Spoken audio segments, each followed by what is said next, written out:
Think we might learn a thing or two about refugees, asylum seekers, and illegal immigrants. The SNP have been in power in Scotland for a very long time. Nicola Sturgeon said plans to deport illegal immigrants were disgraceful. Government's illegal migration bill sets out a clear intention to remove the right to seek refugee protection in the United Kingdom. It is utterly shameful and immoral. Breaking tonight, a storm has settled over Scotland, not one of weather, but of will. What began as a single act of violence in the heart of Edinburgh has spiraled into something far larger. Confrontation between a nation's patience and a government's power started quietly at dusk. The streets around Waverley Station glowed in the cold orange light of the evening rush. Then in seconds, everything changed. Man was stabbed on Princes Street. 6. Figures in masks fled through the crowd, speaking in a language no one recognized. By the time the police arrived, the attackers were gone, and the city had fallen into a silence sharper than the scream that broke it. Hours later, Westminster issued its own message, a new transfer order. Hundreds of asylum seekers moved from Dover to a Glasgow hotel. Officials called it logistics. Scotland called it something else. A warning. In just 4 days, 1,500 arrivals crossed the Channel to London. It was numbers and policy. To Scotland, it felt like pressure, a reminder of who held the power to decide. By morning, outrage turned into organization. The Scottish Parliament convened in urgency. Questions filled the chamber. Answers did not. Then Nigel Farage rose, a folded paper in his hand, voice cutting through the noise. As a matter of national security, he began. An illegal immigrant from Iran was who arrived by boat and was arrested in the north of England on terrorism charges. Gasp filled the room. Cameras flashed. But when the question reached the Prime Minister, he didn't respond. Karma simply turned the page before him. No apology, no plan, no acknowledgement. Minutes later, Treasury documents leaked. $2.7 million diverted from Scottish councils to fund migrant support operations. When confronted, a junior minister repeated the same line everyone in Edinburgh had come to dread. London decides, you implement. That was the answer Scotland received, and the last one it was willing to accept.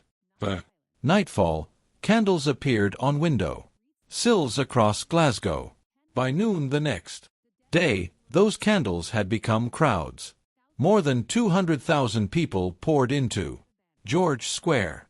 Silent at first, a city holding its breath. Then slowly the silence cracked. A woman's voice rose from the front. Protect our streets. In seconds, 1,000 others answered. Police lines tightened, helmets dropped, batons came down. At 1:17 p.m., glass shattered across the steps of the city chambers. Within minutes, barriers collapsed.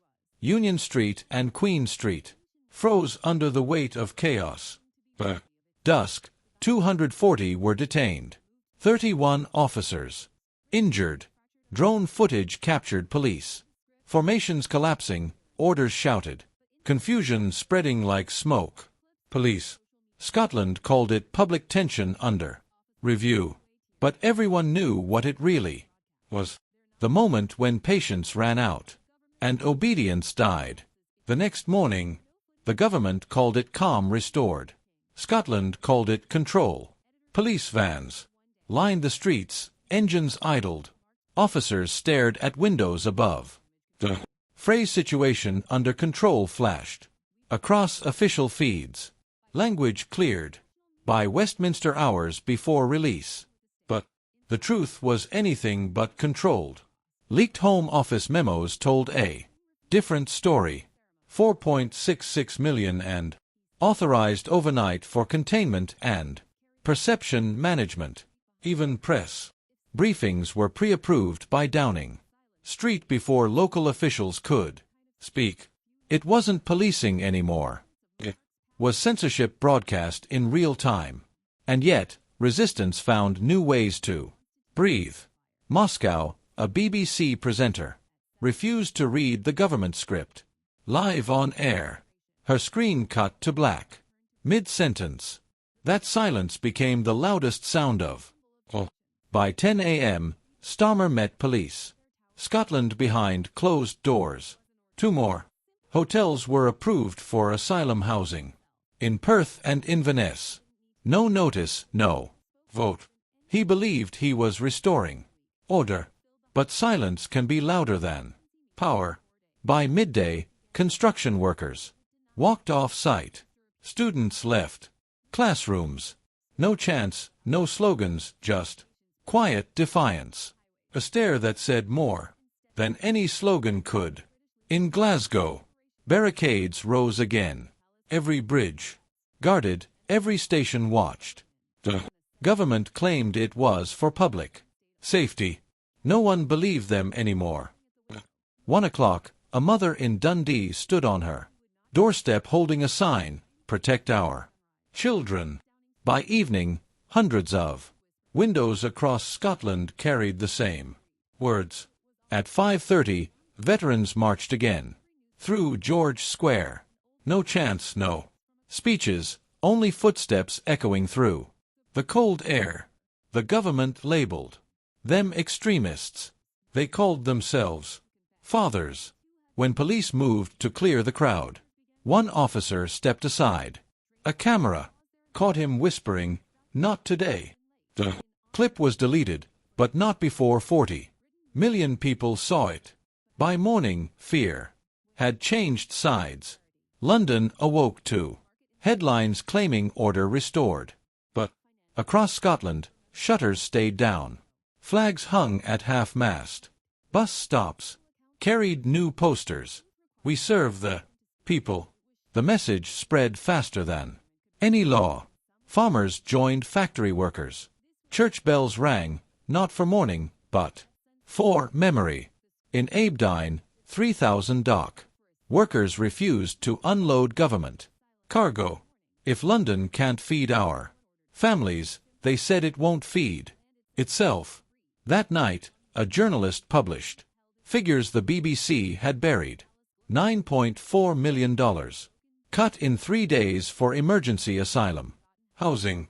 And suddenly everyone understood. This was never about migration. It was about silence. Scotland wasn't rebelling. It was remembering who it was. As darkness fell, internet speeds plummeted. Posts vanished within minutes. The Home Office blamed technical faults. No one believed them.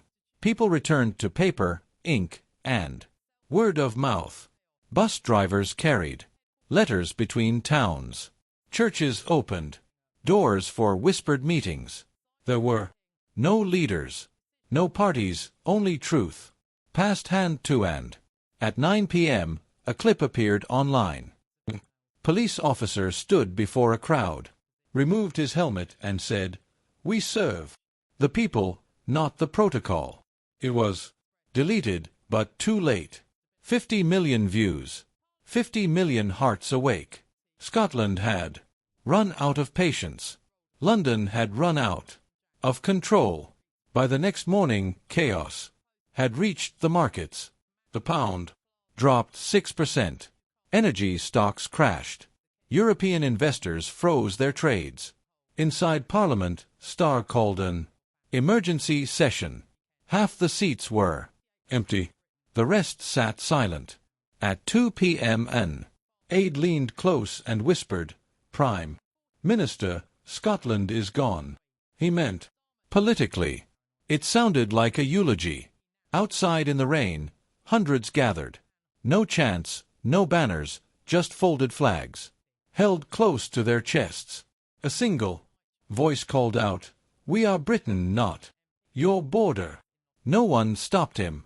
That night, reports confirmed what London feared most. Civil servants across Edinburgh, Aberdeen, and Perth had resigned en masse. They weren't protesting anymore. They were leaving. For the first time, London didn't face rebellion. It faced abandonment. Dawn came soft and wet. No sirens, no smoke. Just rain washing the glass and ash from the streets. Shops reopened. White cloths hung from windows across Edinburgh. Not surrender, but peace.